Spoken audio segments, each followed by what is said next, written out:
Beginning for विकुंज की तरफ से आप सभी को नव वर्ष की हार्दिक शुभकामनाएं। आई होप सो कि ये नया साल आपके जीवन में बहुत सारी खुशियां लेकर आए, सक्सेस लेकर आए और आपके लिए ये अच्छा रहे, ठीक है। बट फिर भी कोविड-19 से बचने की पूरी कोशिश करें और जितना हो सके सेफ्टी मेजर्स का ध्यान रखें। So class 10th social science chapter number 4 economics के ऐसे 2 के सिलेबस की आज हम शुरुआत करते हैं अपने इस वीडियो के थ्रू, जिसमें कि हमारा चैप्टर चल रहा है globalisation and the Indian economy, ठीक है। इसमें हमने अपनी पिछली वीडियोस में डिस्कस हम कर चुके हैं ग्लोबलाइजेशन क्या होता है, कौन से फैक्टर्स हैं, ठीक है ना, जो क्या करते हैं इस प्रोसेस को और ज़्यादा इंप्रूव करने में, फास्टन करने में अपना रोल प्ले करते हैं। जिसमें कि हमने एक फैक्टर के बारे में डिस्कशन अपनी पिछली वीडियो में कर लिया था, लाइक कौन सा इंफॉर्मेशन एंड कम्युनिकेशन टेक्नोलॉजी है। दैट मीन्स टेक्नोलॉजी किस तरीके से ग्लोबलाइजेशन के प्रोसेस को और ज़्यादा फास्ट एंड फ्यूरियस और अच्छा बनाने में अपना रोल प्ले करती है, ठीक है। आज हम डिस्कस करने वाले एक और नए ऐसे ही टॉपिक के बारे में जो कि क्या करता है, ग्लोबलाइजेशन के प्रोसेस को और ज़्यादा अच्छा और बेहतर बनाता है, ठीक है। तो आइए शुरुआत करते हैं हमारी आज की वीडियो में, जिसमें हमें क्या डिस्कस करना है, liberalisation of foreign trade and foreign investment policy, ठीक है। कि लिबरलाइजेशन का मतलब क्या होता है फॉरेन ट्रेड के कंटेक्स्ट में, और जो फॉरेन इन्वेस्टमेंट पॉलिसी है वो किस तरीके की होती है। दैट मीन्स कौन सी कंट्रियां हैं किस तरीके की इन्वेस्टमेंट पॉलिसी अपने यहाँ के लिए बनाती हैं, अपने कंट्री के लिए, ठीक है ना, और उसको कैसे रेगुलेट करती हैं। तो इसी को देखते हैं। देखिए, इससे पिछली वीडियो में मैंने आपको एक एग्जाम्पल बताया था चाइनीज टॉयज का, ठीक है। ये इंडिया में किस तरीके से जो चाइनीज टॉयज हैं उनका जो मार्केट है बहुत तेजी से बढ़ रहा है, जिसने क्या कर दिया है, काफी हद तक इंडियन टॉय मेकर्स को रिप्लेस कर दिया है, या फिर उनको काफी ज्यादा लॉस इसकी वजह से फेस करना पड़ता है, ठीक है। तो ये चीज हमने देखी थी। तो इस चीज को कम करने के लिए और इंडियन जो प्रोड्यूसर्स हैं, जो टॉय मेकर्स हैं, उनको बेनिफिट देने के लिए ऐसी क्या चीजें हैं जो इंडियन गवर्नमेंट कर सकती है। तो उसी में एक बहुत बड़ा इंपॉर्टेंट फैक्टर है, वो क्या है, अगर जो गवर्नमेंट है वो क्या कर दे, टैक्स इंपोज कर दे, ठीक है ना। जो भी चीजें इंपोर्ट होके बाहर से आ रही हैं, अगर उस पर टैक्स लगा दिया जाए, ठीक है ना, तो उससे क्या होता है, काफी ज्यादा चेंजेस हमें देखने को मिलते हैं। किस तरीके के चेंजेस मिलते हैं हमें, पहली चीज, अगर कोई भी चीज इंपोर्ट होके आ रही है, अगर उस पर टैक्स लगा दिए, ठीक है ना, तो वो क्या हो जाएगी, थोड़ी सी महंगी हो जाएगी। अगर वो महंगी होगी, ठीक है ना, प्रोड्यूसर्स के लिए, तो बायर्स के लिए तो ऑटोमेटिकली महंगी हो जाएगी। तो जब बायर्स के लिए वो महंगी हो जाएगी और उनको दिखेगा कि इंडियन जो प्रोड्यूसर्स हैं उनकी बनाई हुई चीजें या जो टॉयज हैं वो ज्यादा सस्ते हैं, तो सबसे पहले वो क्या कोशिश करेंगे, इंडियन चीजों को खरीदने की कोशिश करेंगे, ठीक है ना। तो टैक्स लगाने से क्या हो जाता है, जो प्राइसेस हैं वो हाई हो जाते हैं, बढ़ जाते हैं। क्लियर। इसके अलावा क्या होगा कि जो लंबे टाइम से हम देख रहे थे कि जो चाइनीज टॉयज वगैरह हैं उनकी जो कीमत है वो सस्ती है, बहुत ज्यादा सस्ते हैं, वो हमें देखने को नहीं मिलेगी, ठीक है ना। मार्केट में क्या होगा, उनके भी रेट क्या होंगे, ऑलमोस्ट इक्विवेलेंट से हो जाएंगे, ठीक है। तो इससे क्या होगा, जो इंपोर्ट है वो ऑटोमेटिकली कम हो जाएगा। दैट मीन्स जो चाइनीज कंपनीज हैं, जो एक तरीके से टॉय मेकर्स हैं, वो क्या देखेंगे कि जब हमें इंडिया में अपने प्रोडक्ट्स को बेचकर उतना बेनिफिट ही नहीं हो रहा, तो वो ऑटोमेटिकली क्या कर लेंगे, अपना हाथ पीछे खींच सकते हैं और वो कोशिश क्या करेंगे कि हम इंडिया से कॉम्पीट कम करें या फिर इंडियन मार्केट में अपनी चीजों को कम सेल आउट करें, ठीक है ना। तो मार्केट अपने आप रिड्यूस हो जाएगा। दैट मीन्स कि जो इंपोर्ट है वो ऑटोमेटिकली रिड्यूस हो जाएगा, ठीक है। और अगर चाइना से आने वाली चीजें कम हो जाएंगी तो ऑटोमेटिकली क्या होगा, जो इंडियन टॉय मेकर्स हैं उनके प्रोडक्ट्स बड़ी तेजी से और बहुत ज्यादा बिकने शुरू हो जाएंगे और वो ज्यादा ग्रो कर पाएंगे, ठीक है। तो इसी चीज को ध्यान में रखते हुए, दैट मीन्स कि जो इंडियन जो प्रोड्यूसर्स हैं उन्हीं को ध्यान में रखते हुए क्या किया गया था, ट्रेड बैरियर्स का यूज किया जाता है। इसको हम क्या बोलते हैं, ट्रेड बैरियर्स। दैट मीन्स कि जब क्या किया जाता है, किसी भी तरीके की जो इंपोर्टिंग है, दैट मीन्स किसी भी सामान को दूसरे कंट्रीज से मंगाने में या फिर हमारे कंट्री में लाकर बेचने में क्या कर दिए जाते हैं, कुछ एक चीजें उस पर लगा दी जाती है, जैसे टैक्स लगा दिए जाते हैं, तो उसको हम क्या बोलते हैं, ट्रेड बैरियर्स कहते हैं, ठीक है ना। तो ये क्या होती है, कुछ रिस्ट्रिक्शंस होती हैं। तो ट्रेड बैरियर्स को हम क्या बोलते हैं, कुछ रिस्ट्रिक्शन होती है जो क्या की जाती है, इंपोर्ट करने वाली चीजों पर लगाई जाती है, ठीक है। ऐसा क्यों होता है, किसी भी कंट्री की जो गवर्नमेंट है वो क्या करती है, जो ट्रेड बैरियर्स है वो इसीलिए लगाती है जिससे कि वो क्या कर सके, इंक्रीज और डिक्रीज कर सके। दैट मीन्स रेगुलेट कर सके किस चीज को, फॉरेन ट्रेड को, कि कितना फॉरेन ट्रेड मुझे करना है या नहीं करना है, ठीक है। कहीं ऐसा ना हो इससे हमारे कंट्री को कोई लॉस हो, समझ रहे हो। तो इस वजह से क्या लगाए जाते हैं, फॉरेन ट्रेड्स वगैरह क्या है, एक तरीके से जो बैरियर्स वगैरह है वो फॉरेन ट्रेडिंग पे लगाए जाते हैं। ठीक है। और किसी भी कंट्री की गवर्नमेंट ही क्या करती है, ये चीज़ डिसाइड करती है कि कितना हमें इंपोर्ट करना है, कब करना है, किन चीज़ों का करना है। तो उस कंट्री की गवर्नमेंट के थ्रू ही ये सारी चीज़ें डिसाइड की जाती हैं, फाइनल डिसीजंस लिए जाते हैं। ठीक है। इसी चीज से रिलेटेड एक बहुत बड़ा डिसीजन इंडियन गवर्नमेंट ने भी लिया था। कब लिया था? जब इंडिया में आफ्टर इंडिपेंडेंस, आपको पता है कि आज़ादी के बाद इंडिया की जो कंडीशन है वो उतनी ज़्यादा अच्छी नहीं थी, वो उतना ज़्यादा स्ट्रेंथन नहीं था, हम इकोनॉमिकली बहुत ज़्यादा वीक हो गए थे।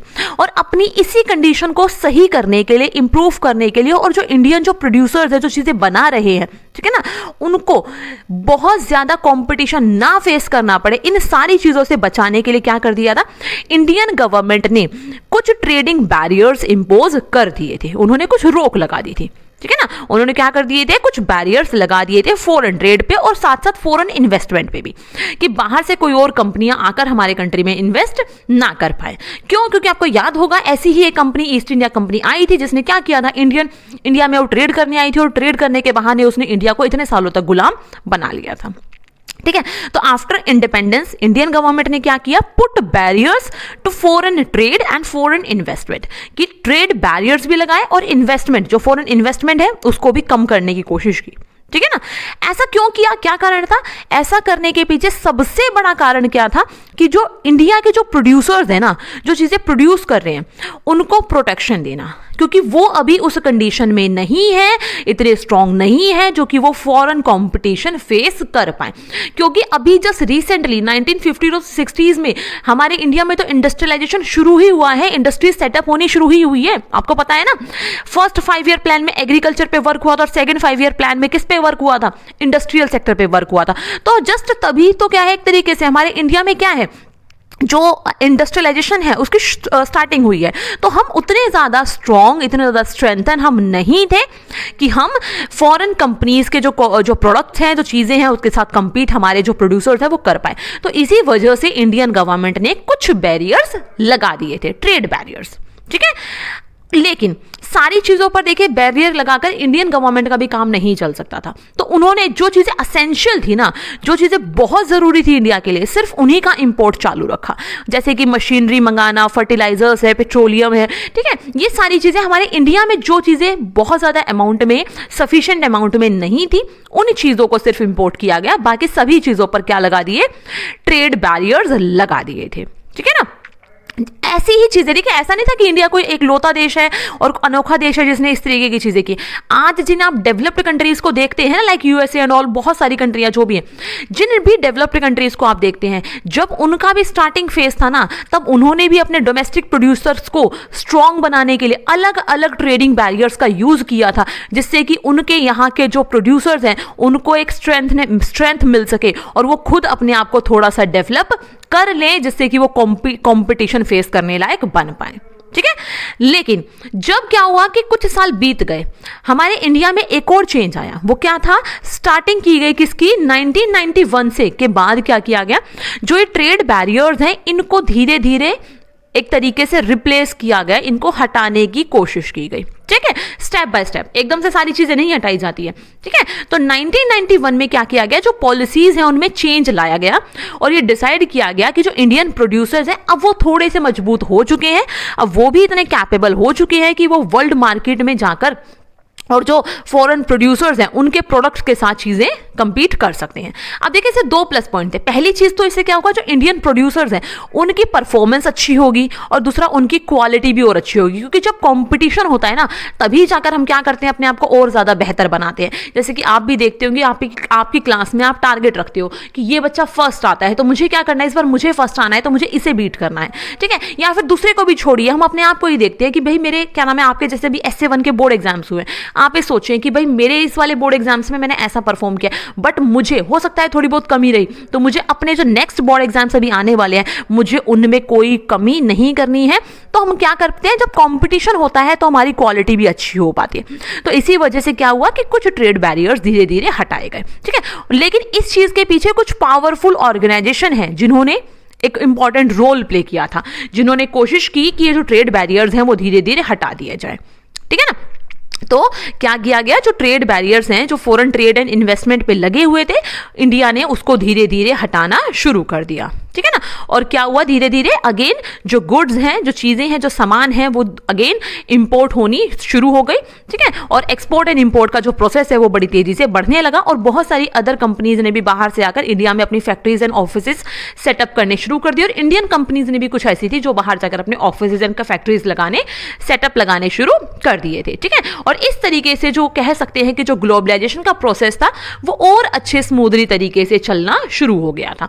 तो फाइनली अगर हम देखें तो लिबरलाइजेशन का मतलब क्या होता है, removing barriers on restrictions set by government is known as liberalisation. कि जो भी बैरियर्स ट्रेड के ऊपर लगाए गए हैं, फॉरेन इन्वेस्टमेंट के ऊपर लगाए गए हैं, उन सभी को हटाने को ही हम क्या बोलते हैं, लिबरलाइजेशन कहते हैं, ठीक है ना। और ये बहुत ज़्यादा ज़रूरी होता है किसी भी कंट्री में, जब हमें क्या नाम है अपना इंडस्ट्रियलाइजेशन, अपने यहाँ के जो एक तरीके से जो ट्रेडर्स हैं उनको और ज़्यादा अगर डेवलप करना है, पहले उनसे परमिशन ली गई थी, पहले उनसे पूछा गया था, ठीक है ना, तब जाकर इस तरीके के चेंजेस किए गए कि क्या आप लोग भी तैयार हैं या फिर नहीं है, और तब जाकर ये ट्रेड बैरियर्स इंडिया से हटाए गए थे, ठीक है।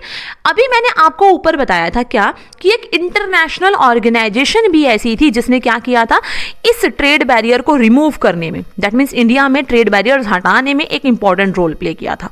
तो अब हम उसी एक इंटरनेशनल ऑर्गेनाइजेशन की बात करने वाले हैं। वो कौन सी थी, वर्ल्ड ट्रेड ऑर्गेनाइजेशन, जिसको कि हम WTO के नाम से जानते हैं, ठीक है ना। कौन सी थी, वर्ल्ड ट्रेड ऑर्गेनाइजेशन, जिसको हम WTO के नाम से जानते हैं, जिसका कि एस्टेब्लिशमेंट 1995 में किया गया था, ठीक है ना। 1995 में इसका एस्टेब्लिशमेंट किया गया था। और आज अगर मैं प्रेजेंट सिनेरियो की बात करूं, देखिए आपकी एनसीईआरटी में अलग दिया हुआ है, बट अगर मैं प्रेजेंट सिनेरियो की बात करूं तो अराउंड 164 कंट्रीज क्या है इसकी जो मेंबर हैं वो बन चुकी हैं, ठीक है। तो ये है, देखिए अब वर्ल्ड ट्रेड ऑर्गेनाइजेशन का पर्पस क्या था। ये एक पावरफुल इंटरनेशनल ऑर्गेनाइजेशन है। ये क्या करती है, ये इसका कहना है कि जो बैरियर्स है ना फॉरेन ट्रेड एंड इन्वेस्टमेंट पे, वो सब खतरनाक हैं। अगर आप इस तरीके के, सभी कंट्रीज के लिए कहती है कि अगर आप इस तरीके से ट्रेड के ऊपर बैरियर्स एंड जो इन्वेस्टमेंट पॉलिसीज हैं उनके ऊपर बैरियर्स अगर आप लगाओगे तो कंट्रीज का डेवलपमेंट नहीं हो पाएगा, ठीक है ना। तो वो उसके लिए हार्मफुल है बहुत ज़्यादा, ठीक है। तो उसने क्या कहा कि जो ट्रेड है जो कंट्रीज के बीच में, वो हमेशा फ्री ट्रेड होना चाहिए, कि कोई भी कंट्री किसी भी कंट्री में जाकर क्या नाम है अपनी यूनिट्स वगैरह सेटअप कर पाए, अपनी फैक्ट्रीज लगा पाए, ऑफिसेस एस्टेब्लिश कर पाए, तो ऐसा होना चाहिए, ठीक है ना। तो इसका पर्पस क्या था एक तरीके से कि all countries in the world should liberalise there policies, कि कोई भी कंट्री अपने यहाँ पर जो बैरियर्स हैं उनको इम्पोज ना करे, हर जगह पर क्या हो, लिबरलाइजेशन हो और फ्रीली ट्रेड किया जा सके, ठीक है। इसका मेन एम क्या हुआ WTO का, टू लिबरलाइज इंटरनेशनल ट्रेड, ठीक है, कि जो इंटरनेशनल ट्रेडिंग है उसको लिबरलाइज किया जा सके। इसकी अगर मैं स्टार्टिंग की बात करूं तो इसको स्टार्ट करने वाले कौन थे, जो डेवलप्ड कंट्रीज हैं, उनके इनिशिएटिव से इसको बनाया गया था। देखिए इसको बनाने के लिए कुछ एक और चीज़ें हैं जिससे रिलेटेड में एक और वीडियो हमारे चैनल पे शॉर्ट वीडियो अपलोड हो चुकी है, लॉन्ग वीडियो भी आपको इवनिंग में मिल जाएगी, तो आप उसको ज़रूर देखें, जिससे कि आपको WTO के बारे में और बहुत सारी चीज़ें जानने को मिलेंगी, ठीक है। तो अभी आप इतना ध्यान रखिए कि जो डेवलप्ड कंट्रीज़ हैं उनके इनिशिएटिव से इसको फॉर्म किया गया था, ठीक है। अब इसका काम क्या है, WTO का क्या काम करती है, ये क्या करती है, रूल्स बनाती है इंटरनेशनल ट्रेडिंग से रिलेटेड, ठीक है ना, रूल एंड रेगुलेशन बनाती है इंटरनेशनल ट्रेडिंग से रिलेटेड, और नज़र भी रखती है कि उन रूल एंड रेगुलेशंस को फॉलो किया जा रहा है या फिर नहीं किया जा रहा है, ठीक है ना। तो वो भी देखा जाता है, जो भी इसकी मेंबरिंग कंट्रीज है उन सब पे इसका नजर रखने का काम होता है। ये क्या चाहती है एक तरीके से, क्या कहती है कि हमें क्या करना चाहिए, फ्री ट्रेड होना चाहिए, अच्छे से ट्रेड प्रैक्टिसेस की जा सके, अच्छे से व्यापार किया जा सके, इस चीज का इस पर मेन फोकस इसका इसी चीज पर है, ठीक है ना। और ये भी देखती है कि कोई भी जो कंट्रीज है वो गलत तरीके इस्तेमाल ना करे, ठीक है ना। बट कई बार हमें देखने को मिलता है जो डेवलप्ड कंट्रीज ने जिन्होंने इसको बनाया है वही क्या करते हैं, कुछ गलत तरीके इस्तेमाल करते हैं अपने यहाँ पे ट्रेडिंग के लिए, ठीक है। वो अपने यहाँ के रूल एंड रेगुलेशंस खुद ही नहीं फॉलो करते हैं और अपने देश में जो डेवलपिंग कंट्रीज हैं उनको एक तरीके से कह सकते हो कि ट्रेड करने कंप्लीटली फ्रीली नहीं देते, ठीक है। तो ऐसे भी केसेस सुनने को मिले हैं, ओके। बट डेवलपिंग कंट्रीज पे इसका मेन फोकस है कि वो अपने ट्रेड बैरियर्स हटा दे, तो ये तो गलत हो जाएगा ना कि अगर आप उन पर तो फोकस कर रहे हो। ऐसा ही एक केस देखने को मिलता है, वो क्या है आपका एग्रीकल्चर प्रोडक्ट से रिलेटेड, आप ही की बुक में एक आर्गुमेंट, एक डिबेट दी गई है। वो क्या है कि अगर हम इंडिया में देखें तो आपको पता है कि ज्योग्राफी में हमने बात की है कि बहुत सारे लोग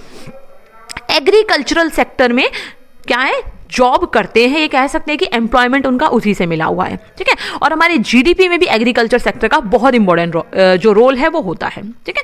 बट अगर इसी को मैं देखूं एक डेवलप्ड कंट्रीज के साथ, दैट मीन्स अमेरिका के साथ, तो अमेरिका में अगर हम देखें, जो अगर इसके एम्प्लॉयमेंट की बात करूं तो हार्डली 1% लोग एग्रीकल्चर सेक्टर में लगे हुए हैं, और अगर मैं जीडीपी की बात करूं तो हार्डली 0.5% जीडीपी में इसका योगदान है, ठीक है ना। लेकिन फिर भी वहां के जो प्रोड्यूसर्स है, जो फार्मर्स हैं, उनको बहुत ज़्यादा फायदा मिलता है, और वो इतना उनको बच पाता है कि फिर वो क्या करते हैं, दूसरे कंट्रीज में जाकर अपने प्रोडक्ट्स को कम रेट पर सेल कर देते हैं, जिससे कि वो उसमें भी अपना बेनिफिट कमा जाते हैं। अगर वो कम रेट पर सेल करेंगे तो उस कंट्री में रहने वाले जो प्रोड्यूसर्स हैं उनको तो नुकसान होता है, ठीक है, क्योंकि वो बाकी कंट्रीज में जाकर उस तरीके से चीज़ें नहीं कर पाते। तो कई बार ये देखा गया है कि जो डेवलप्ड कंट्रीज हैं वो WTO के बनाए हुए रूल एंड रेगुलेशन को इग्नोर कर देते हैं, ठीक है, क्योंकि उनके पास बहुत ज़्यादा फंडिंग है, सब कुछ होता है, तो इस चीज़ का देखा जाता है, और काफ़ी हद तक बनाने वाले वही हैं इसको। तो एक क्वेश्चन राइज अप हो जाता है कि इस तरीके का जो ट्रेड है वो फ्री एंड फेयर ट्रेड है या नहीं है, ठीक है। तो ऐसा क्वेश्चन एक सबसे पहले सबके दिमाग में आता है कि क्या ऐसे कोई बेनिफिट है इस ऑर्गेनाइजेशन के बनाने का। सो आई होप सो कि आपको ये टॉपिक समझ में आया होगा, और वीडियो अगर आपको समझ में आया तो वीडियो को लाइक करें, शेयर करें, एंड चैनल को सब्सक्राइब करना ना भूलें, और यस बेल आइकन प्रेस जरूर करें, जिससे कि आपको नई जो नोटिफिकेशन होती हैं वीडियो से रिलेटेड वो आपको टाइमली मिल सके। So thanks for watching and good luck student.